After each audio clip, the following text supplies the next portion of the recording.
I'm excited to see you guys. Looks like everybody's yeah.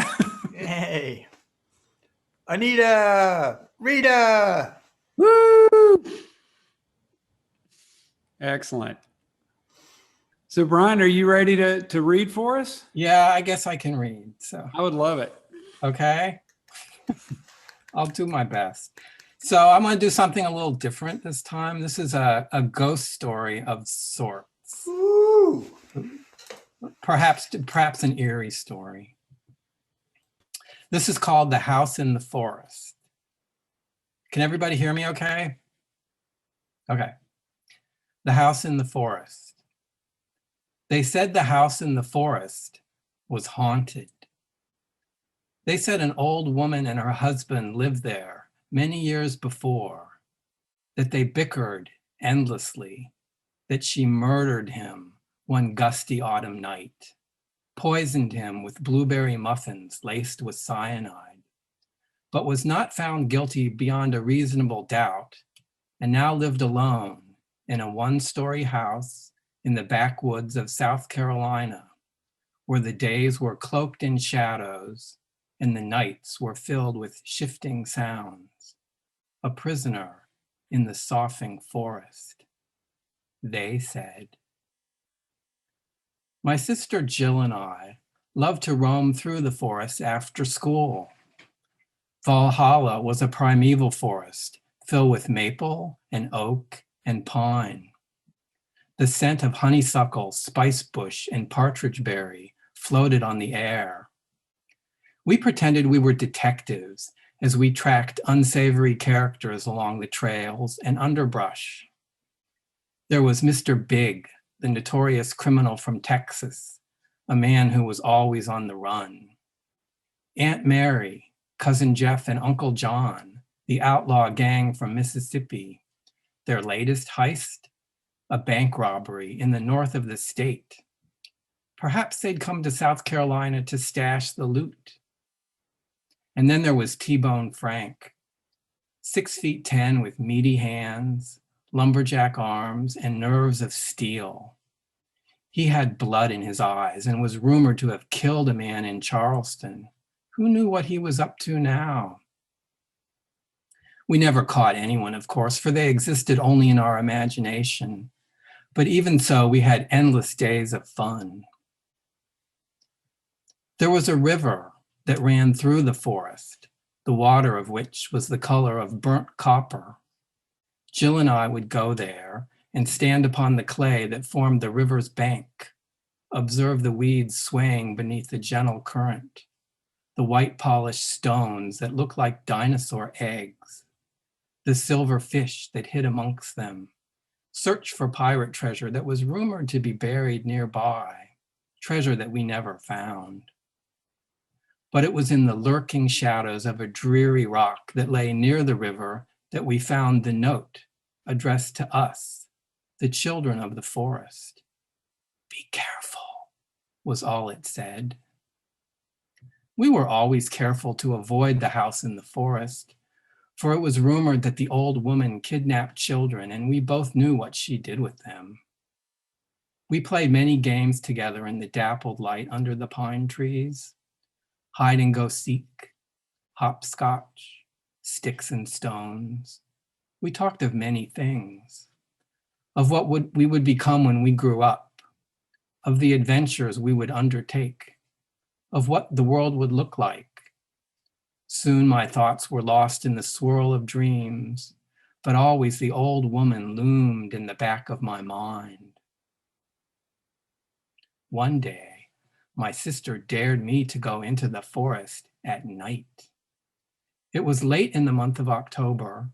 The sky was dotted with clouds, the air cool and crisp. Leaves had fallen all around, forming a soft carpet on the forest floor. Might we catch a glimpse of the old woman knitting by the fireplace? When night fell, we entered the forest about 100 yards from the house, crawled on our hands and knees, the twigs cracking like pistol shots. I was scared stiff, but I managed to conceal my fear. It was my sister who reached the house first, and when she did so, the moon emerged from behind a cloud. It was a gibbous moon, the color of lead. The forest in the house was made of stone. The windows were small, many-paned, and high up from the ground. One end of the house had a large stained glass window that emitted a tenuous glow in the pale light of the moon. Smoke billowed from the chimney. A gravel walkway overgrown with weeds led up to a dimly lit front door. There was a light on inside the house, and I could imagine the old lady seated in her rocking chair, a loaded shotgun across her lap. I watched as Jill made her way through the wild hawthorn bushes that surrounded the house, climbed atop an iron railing, and peered through a half-opened window. She could see into the living room, and she called back to me that it was empty. She observed that the walls were painted a dull yellow and cobwebs were visible above a doorway. A large painting hung on one wall. It looked like a painting of an elderly couple, she said. A count and countess, perhaps. It was lifelike in its portraiture, the woman portrayed in vibrant red colors that seemed to snake into the soul, while the man blazed black as midnight, lending to each the aspects of fire and of death. My sister glanced back at me and laughed. "Sissy," she said, "your eyes look as though they're about to pop out of their sockets." "Well," I said, "where is she?" I felt a knot in my stomach. She paused. "Want to go inside?" I felt the earth quivering like jelly beneath my feet. "Go ahead." It was in the bedroom that we found her, a little woman with honey-colored eyes and a sad face. She looked almost hollow, her neck pale, bird-like, her arms thin as matchsticks. She was sitting up in a queen-size bed reading from a black book. She uttered a cry when she saw us. She probably thought we were burglars, for her eyes opened wide and her face turned a stark white. She shut the book and placed it beside her, put her hands palms up on the bed sheets. "We just wanted to see if you really exist," I stammered. "If you don't leave at once, I will call the police," she said. Her voice was steady. After all, she was a murderess, and her lower lip quivered as if in silent rage. I don't know what overcame me, but suddenly I felt emboldened. "People say your house is haunted," I said. She frowned. "And you believe them?" "That you kidnap children." "Is that so?" "That you killed your husband." "Don't believe everything you hear." "But you did kill him, didn't you?" Silence. I realized that if she had killed her husband, she could just as easily kill me now and not think twice about it. I looked at my sister. Her face was white with fear. "He died of old age," the old woman continued, "peacefully, in his sleep. It happens that way if we are lucky." She spoke the words calmly, without a hint of apprehension, but I noticed that her hands were trembling, and I saw upon her hands a network of tiny lines that crisscrossed her palms, lines that formed the very image of a dead man's face. My sister said, "Let's go." It must have been shortly thereafter when the old woman left the house in the forest. There was a rumor that after we told what had happened, she was run out of town. Jill and I stayed away from the forest for a while. We talked of anything but the old woman. We played in the fields at the edge of town, ran barefoot through grass that was like a cloak of moss stretched out upon the earth. But in the springtime, we returned to the forest. The trees were green. Wildflowers bloomed in a myriad of colors. Another rumor, this time that the old woman, or rather her ghostly silhouette, had returned to haunt the house in the forest. There was talk that the men of the town were going to burn her place to the ground so we'd be rid of her forever. But nothing came of it, and the incident was eventually forgotten. Except by me and my sister. We'd never forget, for we had seen her. We returned many nights thereafter to check for the light in the house, but it was never on, and I was not about to go up to the front door and knock. The end. Thank you. Yeah. That was lovely. You have a really wonderful reading voice. You can't tell I'm nervous. No. Not at all. Hey, Brian, there's a wonderful story by Truman Capote called A Christmas Memory. Yeah. And he reads it. And it's got this part where they go up to buy whiskey from a man named Ha Ha Jones. And his voice and the feeling is, you know, you're right there. It's just so great. Oh, thanks. What was the name of that? A Christmas Memory, and the author is a guy named Truman Capote. Yeah, I think I've heard of that story, but I haven't read it. Yeah, very slim volume, but I think one of the most perfect short stories ever written. I mean, it was really remarkable. I'll look that up. Thanks. Well, thanks a lot, Brian. That was Sure. fantastic. As always, 3 for 3. I believe we're next up is Eric, I believe. Delighted to be here. And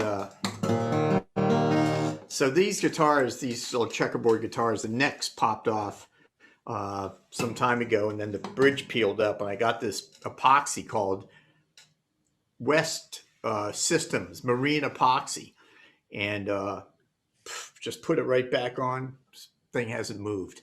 It's really great. Just wanted to, and I got that from my friend out at Dave's Guitars in La Crosse, Wisconsin.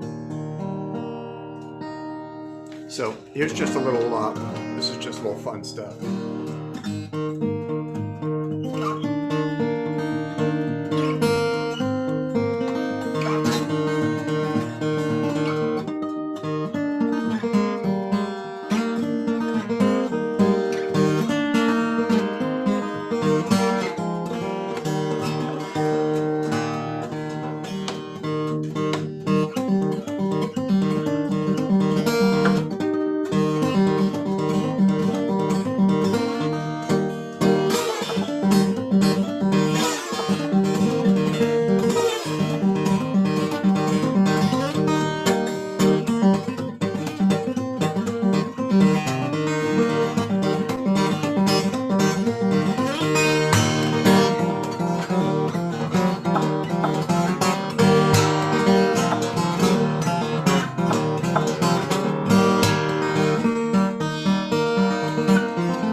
Yeah. Hey, some fun guitar stuff. And I have another one. They were so cheap, I got two. I think they were like $80 each or something ridiculous.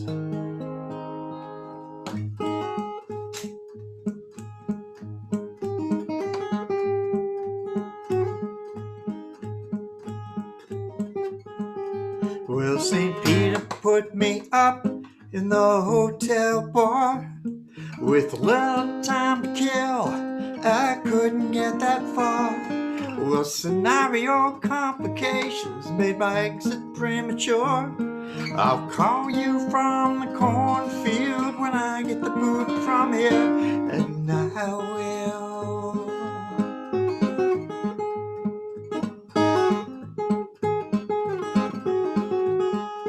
Well, my good friend Hitler Jones is standing in the rain. I woke up in the morning and I won't see him again. Scenario complications made his exit premature.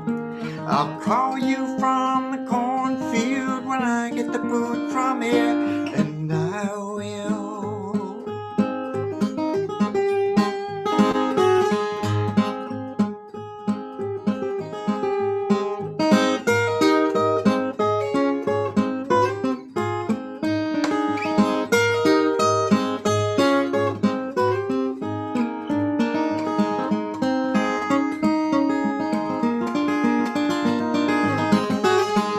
Cover my soul in gasoline. It's the only thing I know keeps me so clean.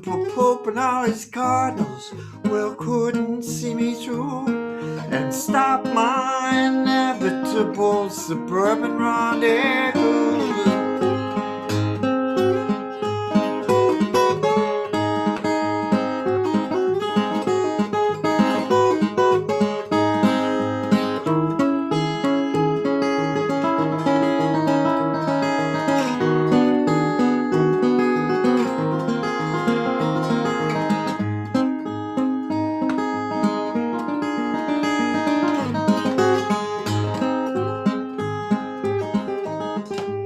Well, sticks and stones go rolling, go tumbling down the hall.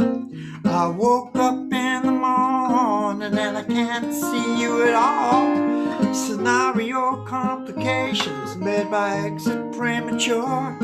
I'll call you from the cornfield when I get the boot from here, and I will. And I will.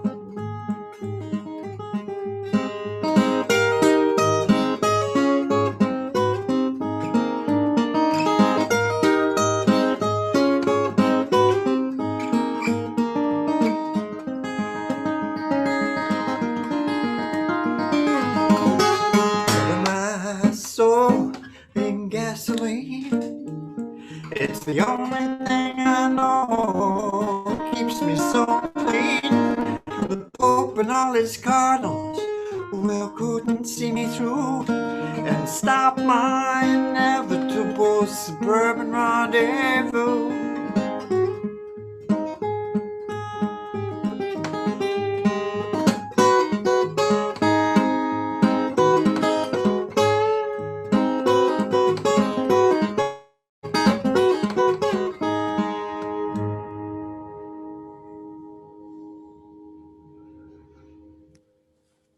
Yes, indeed. Thank you, guys. Wonderful to be here.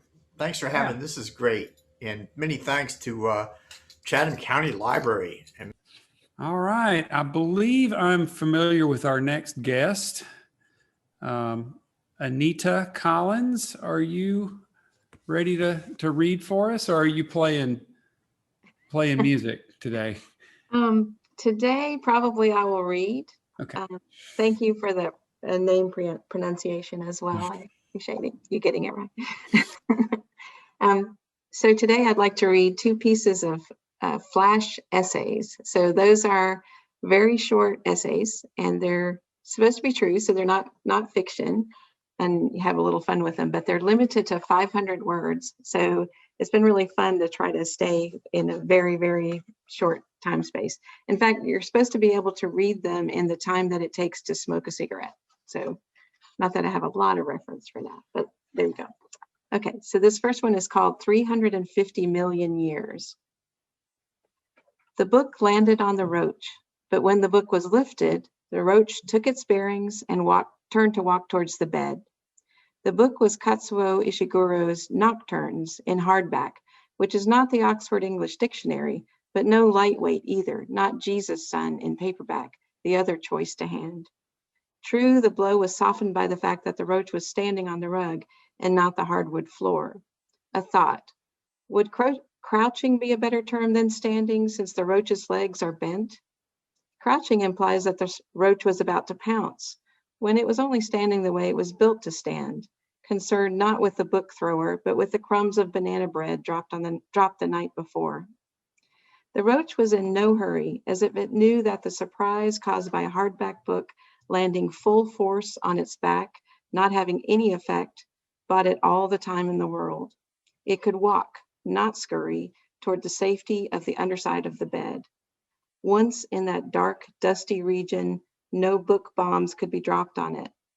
For the battle to continue, it would have to be mano a mano, the book thrower coming down to the cockroach's level and reaching a bare, vulnerable arm under the bed, risking 6 serrated legs attaching to that arm, causing, if not a literal stroke or heart attack, at least a gut punch of primal fear, a spark to the electric network of the lizard brain. A study published by Arizona State found that puppies, the opposite end of the appeal spectrum of cockroaches, are most attractive to humans around the age they're weaned from their mothers, right when they need humans the most. Nearly 80% of wild puppies die in their first year, not so the ones adopted by humans. Current thinking is that dogs have been cared for by humans 11,000 years, since the end of the last ice age. Dogs have used those years to perfect that downy vulnerability that makes them irresistible to humans. Cockroaches have taken the opposite evolutionary approach, perfecting a constitution that can survive nuclear holocaust and curating an appearance seemingly designed to alienate. A shiny walnut brown exterior with an excess of wispy appendages. Alien, multifaceted eyes that can see and process several images at the same time. The ability to survive a week without a head. More likely, it is the humans, being the newer, less numerous species, who have evolved to fear the cockroaches. No doubt cockroaches find each other beautiful. The gleam of a chitinous exoskeleton in moonlight, or the graceful curve of an antenna sending their 13-chambered hearts skittering. On the other hand, cockroaches have been on the planet for 350 million years, predating the T-Rex and Triceratops. Perhaps in the rise and fall of countless cockroach civilizations, they've evolved beyond valuing exterior beauty. Maybe they build their relationships on higher ground. So that's essay number 1. Yay for the cockroaches. We just don't get the attention they're due, probably. I'd say they get plenty of attention. So this next one is called Beware of Red-Headed Men. In Scotland, there's a field that no man with red hair can cross bareheaded. If he risks it, a flock of crows attacks him, flapping and pecking, going for blood. The family that lives on the farm has no memory of what caused the crows to hate red-headed men, but the crows know. The knowledge is stored in their tribal memory. When young crows fledge, they're taught the story of the red-headed man. It's part of their lore, like the story of Little Red Riding Hood is part of ours. When the fledglings are grown, they teach the story to their young, who teach it to theirs, and so it has been for generations of crows. As we said, no one remembers how it started, but we can imagine. We can see a farm in Scotland with a field that draws crows like ants to an abandoned lollipop. The field's rich earth is full of bugs and earthworms and small burrowing animals, things crows love to eat, And then we see the red-haired farmer seed the field with barley. A small flock of crows discovers the field, and being social animals, they share their find with every crow they encounter. Every night, more crows call the field home, and each night it's a crow party as they gather to share the news of the day.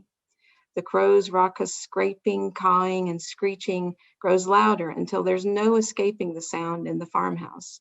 It keeps the farmer awake past midnight, and the red-headed farmer needs his sleep. Morning comes early on a farm, and there's no end to the work that needs doing. Night by night, the red-haired farmer grows more sleep-deprived and irritable until one morning he brings his shotgun to the field and takes out his fury on the crows, one by one. The crows throw themselves at the farmer, clawing and pecking and scratching, but they cannot stop him. The shots fire and the crows fall. The farmer keeps shooting until he's spent, and then he lowers his gun. The next day, the farmer walks out to reclaim his field from the carnage. We can imagine that maybe he's feeling a little better because he had a good night's sleep. The moment he sets foot on the field, though, crows start diving down to peck at his bright red hair, chasing him back to the farmhouse. And so it goes the next day, and the one after that, until the farmer takes to wearing a wool cap to protect his tender scalp. Once the hair is covered, the crows leave him alone. Many years later, the farmer's hair turns gray, but by that point, he never leaves the house without a cap on. The farmer teaches his red-haired sons to wear caps, and they teach their children, and so on and on for generations. That's it. The end. That was cool. That was Yeah. really great. Yeah. Wonderful, Anita. Thanks. Thanks, guys. Gorgeous.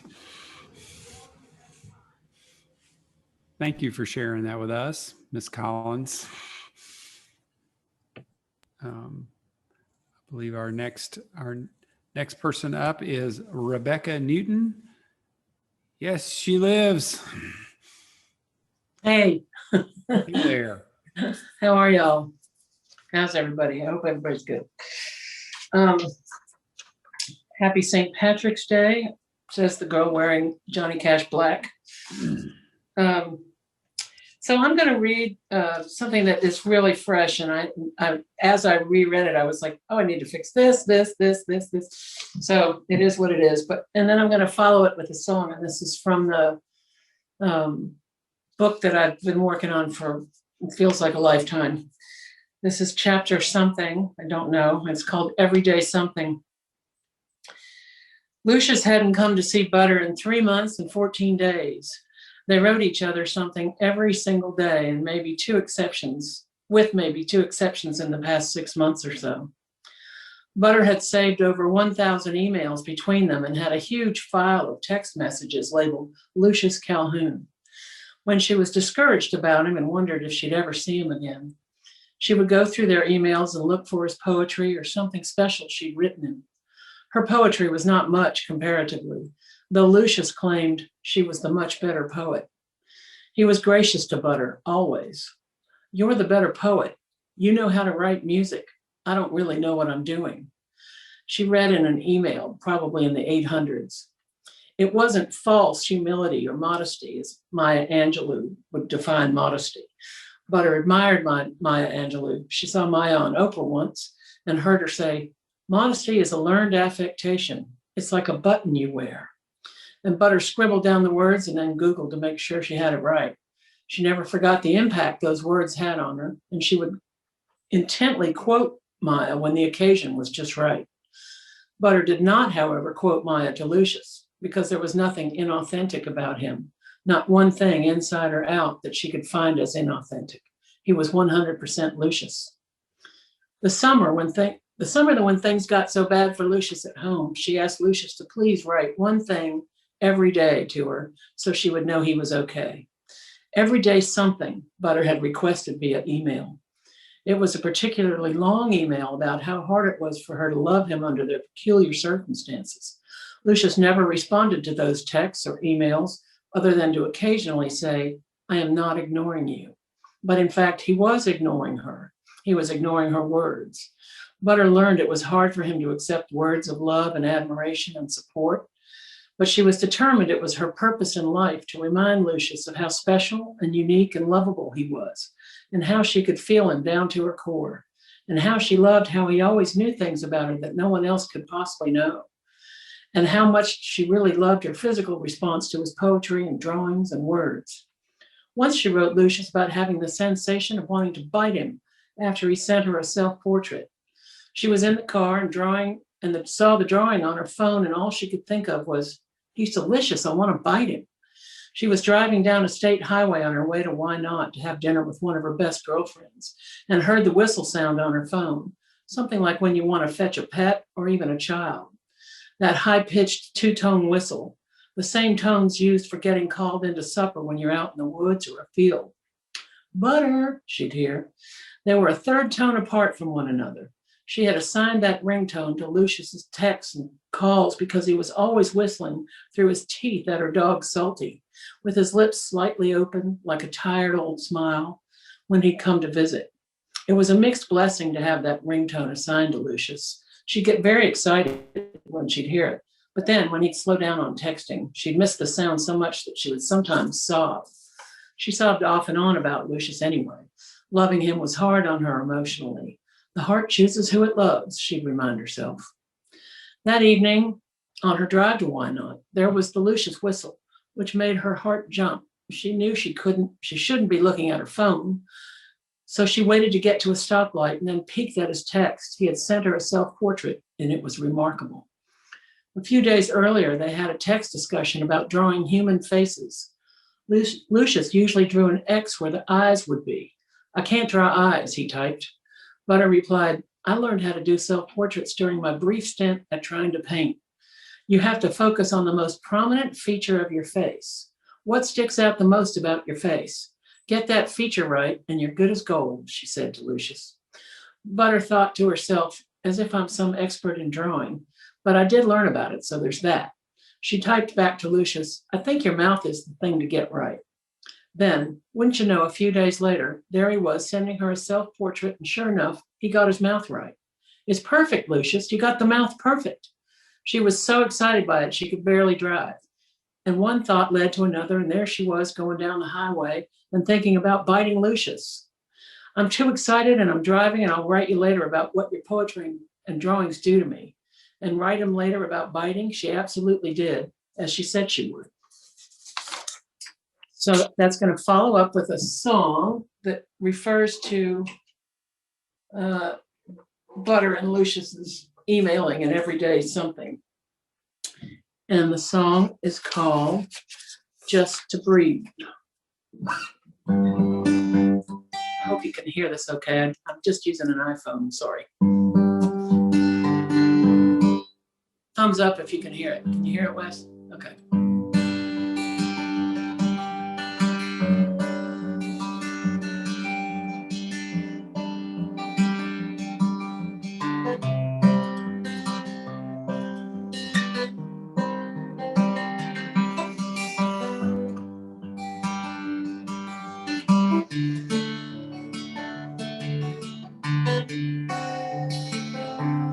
There you are, here am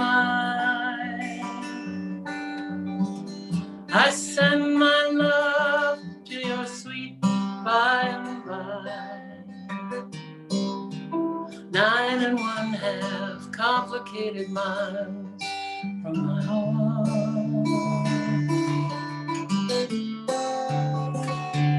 Our routine, my petition,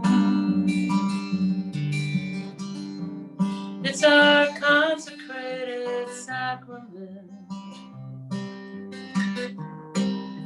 Allow me peace of mind from the start. Just to breathe is sweet relief.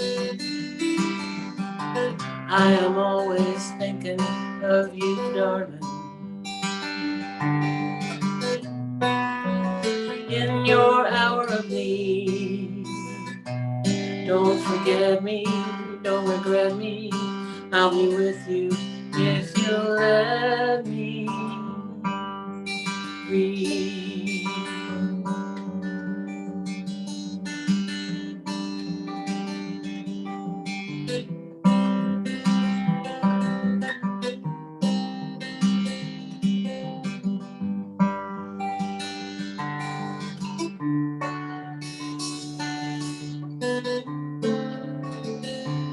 Your retreat from all that's good and love,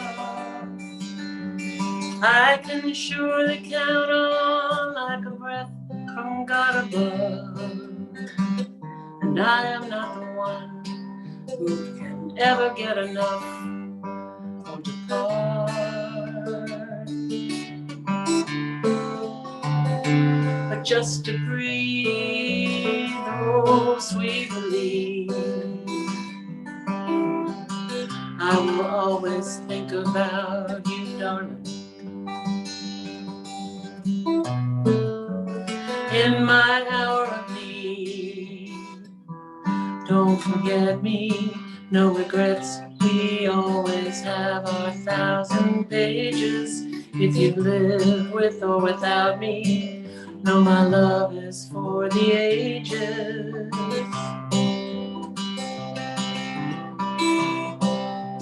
And we could breathe.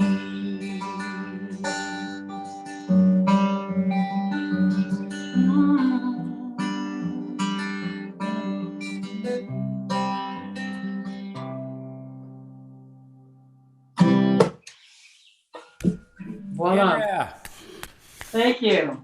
Thank you. 9.5 That's complicated miles. Yes, I know you like that line. Oh, well. Real nice. Real Thank nice. y'all. Thanks very much. Real That's it. nice. Thanks for coming, Rebecca. Yeah, happy to be here. Love it. All right. We actually have one more person.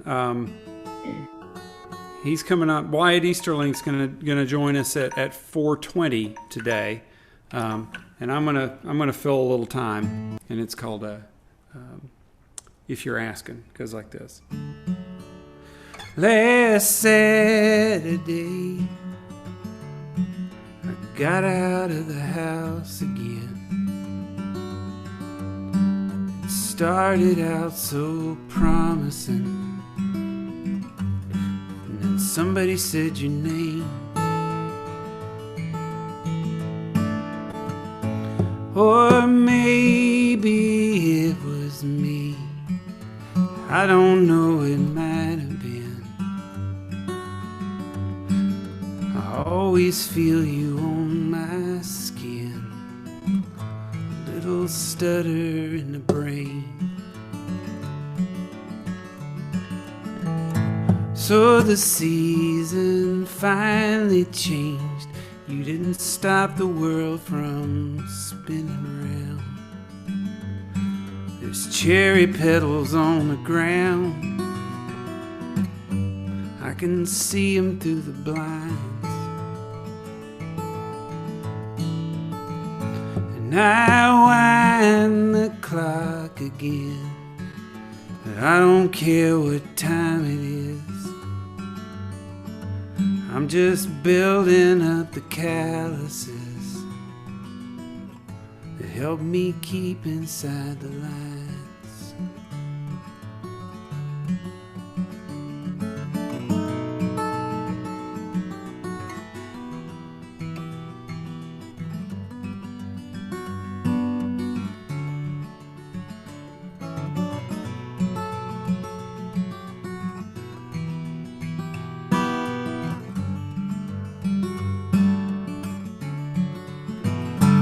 A couple times a year, the sirens at the edge of town, they wake up and they lay it down like a baby on a plane. And I notice them sometimes, doesn't bug me like I thought it would. And if you're asking, well, I'm doing good. left the house last Saturday.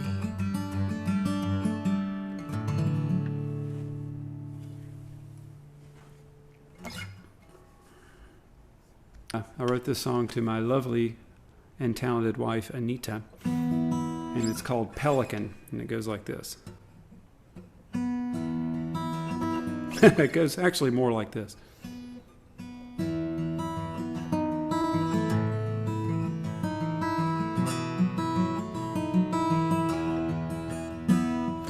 Wave you on in, you don't have to knock anymore.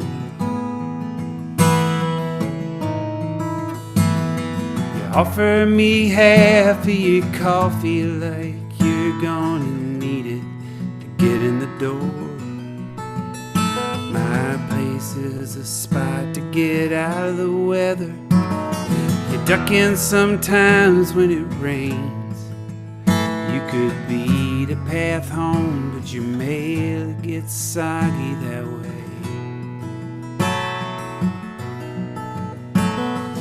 You leave your boots on, I don't care what you're tracking in. I brew up my own, 'cause I'm not big on nutmeg and cinnamon. Yeah, you don't have to look up from your phone. I like how it lights up your face. Yeah, that came out kinda creepy. I hope you don't take it that way. I can be super poetic and stuff, but I'll shut up before that kicks in. Much better bet would be to see if I could get you to put a latte through your nose again.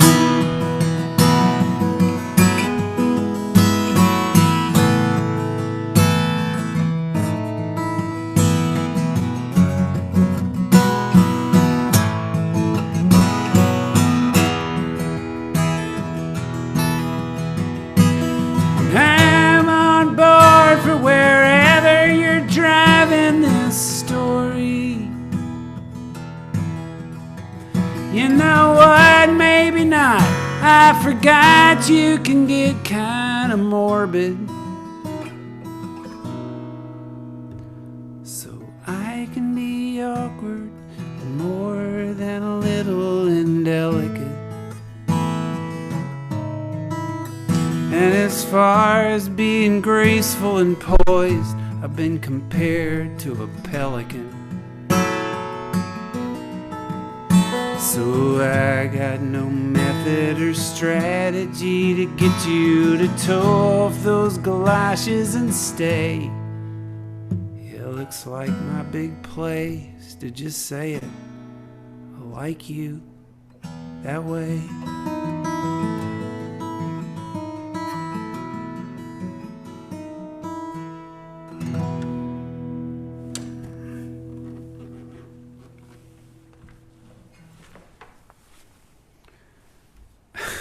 That's a great love song. Thank you, Maria. Appreciate that. Yay, Wyatt is here. All right. Wyatt, are you ready to play? I reckon. Well, thanks for inviting me to come do this. And I'm sorry I showed up late. I had an appointment I couldn't get out of, or I should say I didn't want to. Somebody was working on my hand. I've been having a little issue with it. So I may stumble a little bit here and there on this guitar, but the intent is there. I'm going to do a tune that I was not running the bath at the time, but I think that's so cool that you wrote Pelican after running a bath. There's some kind of cohesiveness there that, I don't know, you creative thing, you. Anyway, this song is called Love Says It Best. I wrote this for a buddy of mine who passed away about 1.5 years ago. And it goes like this.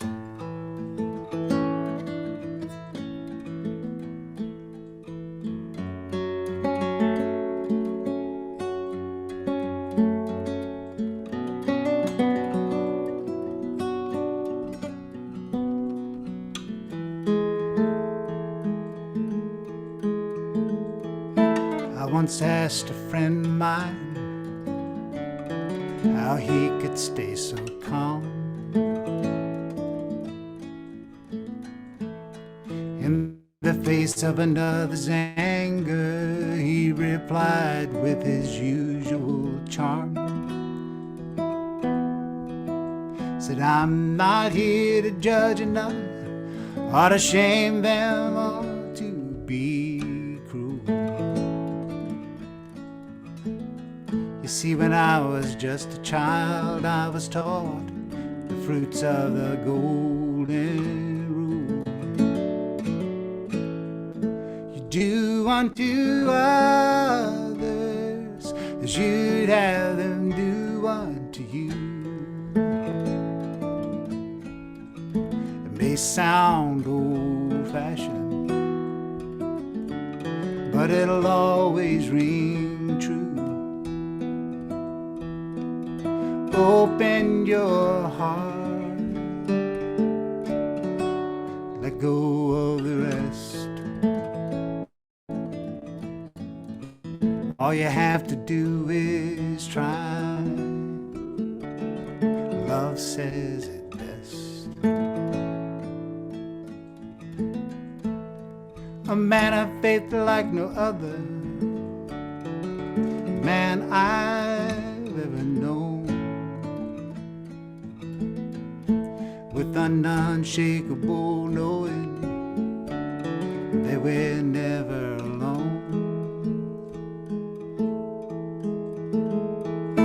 And the lessons that he taught me are still trying hard to break through.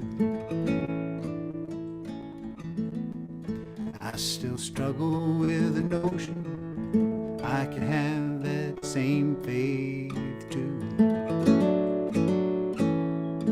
Do unto others as you'd have them do unto you.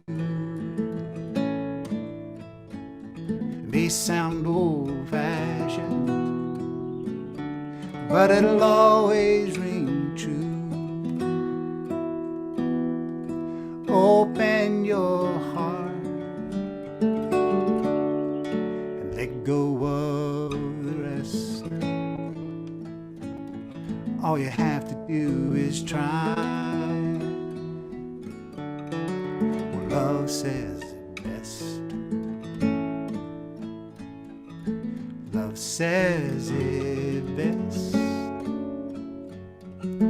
Love says it best.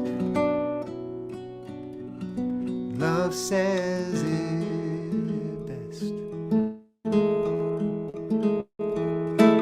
When a harsh word is spoken, promise is broken, you begin to wonder what's the use.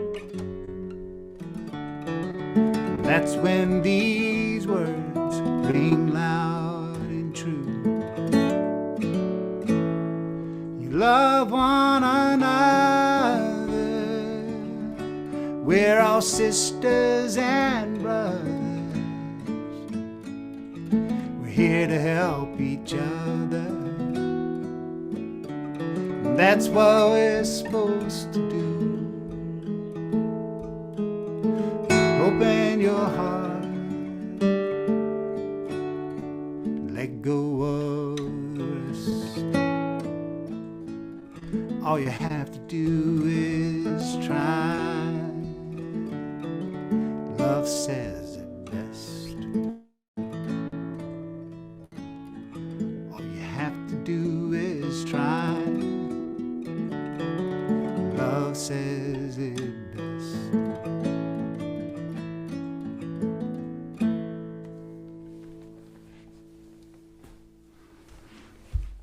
Woo! I love the silent. Yeah. That was real sweet. Thank you. Thanks. Yeah, that's from my pal Chuck.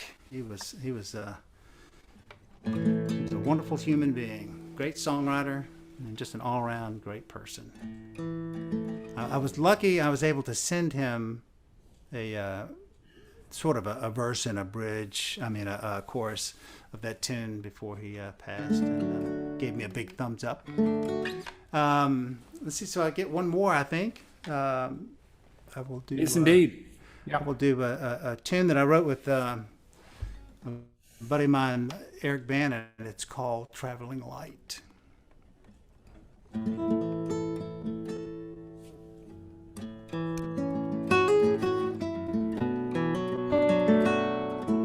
Hang on a second. I'm going to take these headphones off because I'm not really hearing me, and I'm just kind of hearing the boo, boo, boo, boo. So I bet this will be easier. Oh yeah, a guitar.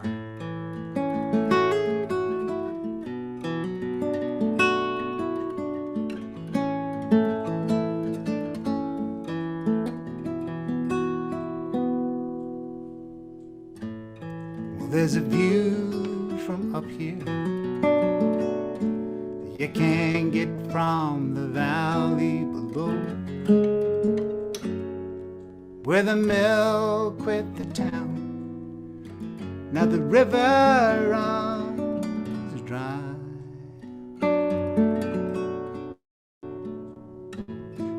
I've no tears left to cry.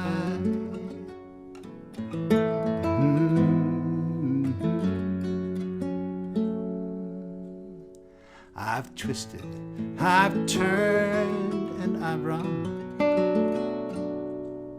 I've done things for which I'm ashamed. Once a maker of kings, now just a pawn in the game. I've long since quit leveling the blame.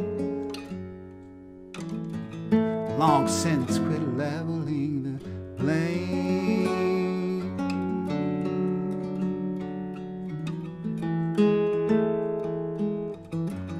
Long since quit leveling the blame. Another sun sets in the western sky. I turn to face the coming of the night. It's a long road ahead till the morning arrives. I've no tears left to cry. No tears left to cry.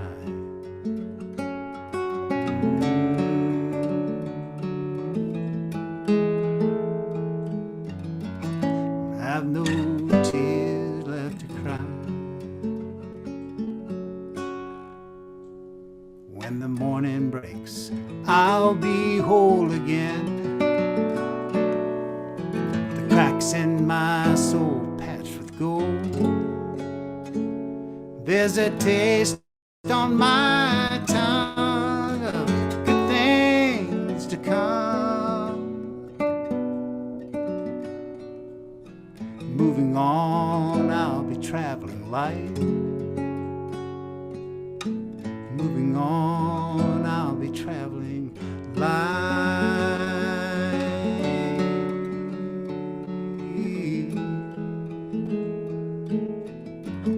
Moving on, I'll be traveling light.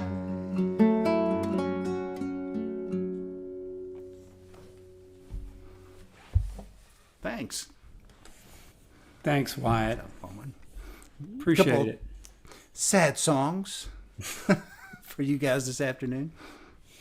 Mostly, I just want to say how grateful I am that you guys come and come back, and that you bring your art and share it with us and share it with each other. It's just, this is something I really look forward to every month. So thank y'all for coming. Hey. And Thank you. hope to Doing see it. every one of you on April 21st. I applaud y'all. Thanks for having me. Great job. We'll see you next month. Happy St. right. Patrick's Day, everybody. Don't get pinched.